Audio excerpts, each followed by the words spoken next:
A well-known Chinese proverb runs, "Tell me and I'll forget. Show me and I may remember. Involve me and I'll understand." So let me involve you. If you were teaching a small child to do its first jigsaw puzzle, how would you start? If you're watching this with someone else, you might like to pause and share your ideas. If you're on your own, you might still take a brief pause, then start up this clip again when you're ready. Okay, what ideas have you come up with? Usually when I ask this question, I get responses such as, get them to find the corners and the straight edges. Get them to group the pieces according to colour.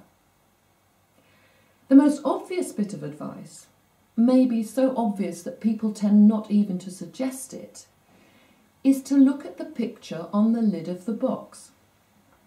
Can you imagine assembling a jigsaw with no idea of what it was supposed to look like when you finished it?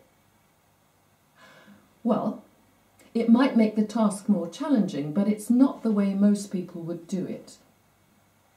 Have you ever set out on a journey by car without any idea of where you're going?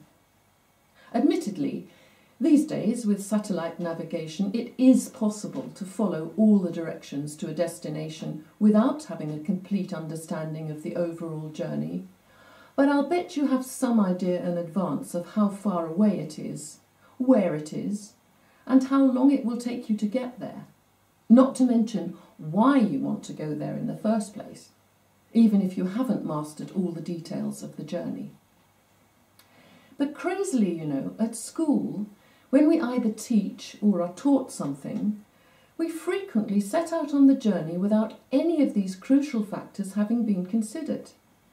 And this applies to all kinds of subjects, not least of all language learning. When we set out on a journey, we have the big picture in mind. We sort out the details along the way. And this can be equally true of an effective project. We need to get a grasp of the big picture first, before we can break it down into the details. And when we get to the details, we can understand where they fit in, because we've established a global framework, and that in itself makes the details easy to understand and remember. The conventional way of teaching or learning a language is to deconstruct it. I think it was Scott Thornbury.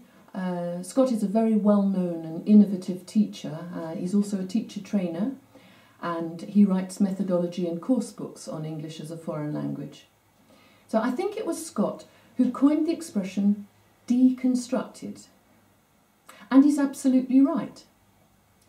It's always been done with the best of intentions to divide language learning into manageable chunks. That would seem to make sense. Somebody once asked, how do you set about eating an elephant? And the answer, as I am sure you've heard, is to cut it up into bite-sized chunks. But that's the whole point. Bite-sized chunks don't add up to a living, functional system. We don't want to deconstruct the elephant. We want to understand what this big creature is and how it functions. There's another well-known story, which I'm sure you've also heard, about an elephant. It comes from the Jain tradition in India. 6 blind men are asked to determine what an elephant looks like by feeling different parts of its body. The blind man who feels a leg says the elephant is like a pillar. The one who feels the tail says the elephant is like a rope.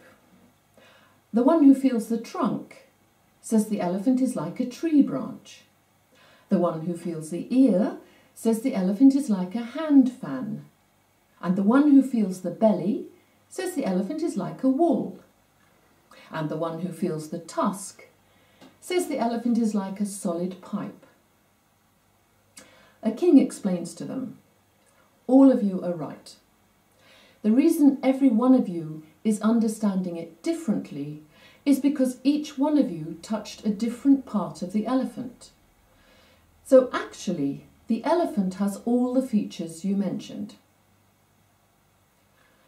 There are many lessons that can be drawn from this story, but the point that I want to make here is about language learning. It's so easy to make false assumptions about a language if you don't have it or don't approach it from the big or global picture first.